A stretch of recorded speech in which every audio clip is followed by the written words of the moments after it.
Welcome to Cortburg Speaks Retirement, an audio podcast about investing in the stock market, financial planning, money management, and retirement planning. Each Wednesday, we help investors at all stages of life learn how to potentially grow and preserve their money from first job through retirement. Now here's your host, Miguel Gonzalez. Good morning and welcome to the Cortburg Speaks Retirement audio podcast. On this week's audio podcast, I share some strategies for women to navigate the sandwich generation phase of their life. At a time when your career is reaching a peak and you're looking ahead to your own retirement, you may find yourself in a position of having to help your children with college expenses or the financial challenges of young adulthood, while at the same time looking after the needs of your aging parents. Squeezed in the middle, you're in the sandwich generation, a group loosely defined as people in their 40s to 60s who are sandwiched between caring for their children and aging parents. The fact is, women are the ones who most often step into the caregiving role. As more women have children later in life and more parents live longer lives, the ranks of the sandwich generation are likely to grow in the years ahead. If you find yourself sandwiched between caregiving demands, here are some strategies to help you navigate this life phase. Number one, setting priorities. The day-to-day demands of caring for both an aging parent and children can put a tremendous strain, both emotional and financial, on the primary caregiver. This is especially true when adult siblings or family members don't agree on the best course of action for elder care, don't pitch in to do their share, or don't contribute enough financially to the cost of that care. The first thing to do is to get yourself into the proper mindset. This life phase could last 1 or 2 years, or it could last many more. In any case, try to treat this stage as a marathon and pace yourself so you don't want to start sprinting right off the gate and burn out too soon. Encourage open communication with your family to figure out ways to share the financial, emotional, and time burdens. Hold regular meetings to discuss issues, set priorities, and delegate tasks. Women are often conditioned to believe they have to do it all, but there is no reason why adult siblings, if you have any, cannot share at least some of the workload. It is important for caregivers to get their own financial house in order. Ironically, at the very time you need to do this, the demands of caregiving may cause you to lose income because you have to step back at work through reduced hours, unpaid time off, or turning down a promotion. Here are some tips to get your finances back on track. One is establish a budget and stick to it. Having a realistic budget can help you balance your income and expenses and keep your finances on track. Invest in your own future by putting as much as you can into your retirement plan and avoid raiding it to pay for your parents' care or your child's college education. And also, don't quit your job before exploring other arrangements. If you need more time at home than vacation or personal days can provide, ask your employer if you could telecommute, flex your hours, reduce your hours temporarily, or take unpaid leave. Another option is to enroll your parent in an adult daycare program or hire home health aide to fill the gaps. Some employers offer elder care resource locators or other caregiving support as an employee benefit, so make sure to check. Permanently leaving your job should be a last resort. Time out of the workforce will reduce not only your earnings, but possibly your Social Security retirement benefit as well. And caring for your parents. Talk to your parents about your financial resources. Do they have a retirement income? Long-term care insurance? Do they own their home? Learn the whereabouts of their documents and accounts, as well as the financial professionals and friends they rely on for advice and support. Much depends on whether your parent is living with you or out of town. If your parent lives a distance away, you'll have to monitor his or her welfare from afar, a challenging task. Though caregiving can be a major stress on anyone, distance can magnify it.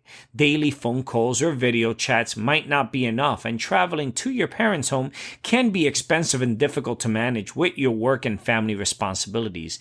If your parents' needs are great enough, you may want to consider hiring a geriatric care manager who can help oversee your parents' care and direct you to the right community resources, and or a home health aide who can check in on your parents during the week. Here are some things you want to and should consider. Number 1, take inventory of your parent's assets and consolidate his or her financial accounts. Number 2, get a current list of medicines your parent takes and your doctors that he or she sees. Number 3, have your parent establish a durable power of attorney and healthcare directive, which give you legal authority to handle financial and healthcare decisions if your parent becomes incapacitated, and make sure your parent has a will. Number 4, consider consulting a tax professional to see if you might be entitled to potential tax benefits as a result of your caregiving. For example, you might be able to claim your parent as a dependent. And number 5, if your parent's needs are great enough, you might need to go a step further and explore assisted living options or nursing homes. Eventually, you might decide that your parent needs to move in with you. In that case, here are some suggestions to make that transition. One is talk to your parent in advance about both of your expectations and concerns, and this is if they decide to move in with you. If possible, set up a separate room and phone for your parent for some space and privacy. Research local programs to see what resources are offered for seniors. For example, the senior center may offer social gatherings or adult daycare that can give you a much needed break. And ask and expect adult siblings to help out. Siblings who may live far away cannot help out physically on a regular basis, for example, but can make a financial contribution that could help you hire assistance. They can also research assisted living or nursing home options. Do not try to do everything yourself, and keep the lines of communication open, which can go a long way to smooth out running of your multi-generational family. So what about meeting the needs of your children? Again, you're sandwiched. So your children may be feeling the effect of your situation more than you think, especially if they're teenagers. At a time where they still need your patience and attention, you may be preoccupied with your parents' care, meeting your work deadlines, and juggling your financial obligations. Here are some things to keep in mind as you try to balance your family's needs. One is explain what changes may come about as you begin caring for your parent. Talk honestly about the pros and cons of having a grandparent in the house, and be sympathetic and supportive of your children and of your spouse as they try to adjust. Ask them to take responsibility for certain chores, but don't expect them to be the main caregivers. Number 2, discuss college plans. Encourage realistic expectations about the college they may be able to attend. Your kids may have to settle for less than they wanted, or at least get a job to help meet the costs. Teach your kids how to spend wisely and set priorities, financial priorities, that is. Try to build in some special time with your children doing an activity they enjoy. And if you have boomerang children who have returned home, make sure to share your expectations with them too. Expect them to help with the chores above and beyond their own laundry or meal prep. Occasionally, simple caregiving and financial contribution toward the monthly household expenses. And don't forget yourself. Consider your needs. At this stage of your life could last many years or just a few. Try to pace yourself so you can make it all the way for the long haul.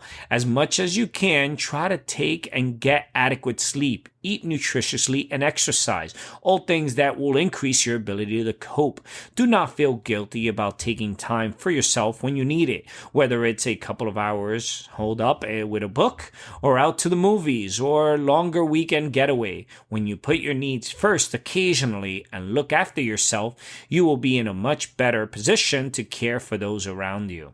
Make sure to visit our website, www.cortburgretirement.com. Our site is filled with educational videos, ebooks, publications, and financial calculators designed to help you learn more about your finances. As you search our site, send us a note regarding any questions you may have about any particular investment concepts or products, and we will get back to you quickly with a thoughtful answer. This is Miguel Gonzalez, certified retirement counselor and managing partner with Cortburg Retirement Advisors, signing off for this week's educational podcast. The opinions expressed and material provided are for general information and should not be considered a solicitation for the purchase or sale of any security. Opinions expressed are subject to change without notice and are not intended as investment advice or a solicitation for the purchase or sale of any security. Please consult your financial professional before making any investment decision. Securities offered through LPL Financial. Member FINRA SIPC. Investment advice offered through Private Advisor Group, LLC, a registered investment advisor. Private Advisor Group, LLC and Cortburg Retirement Advisors, Inc. are separate entities from LPL Financial. Investing involves risk, including possible loss of principal.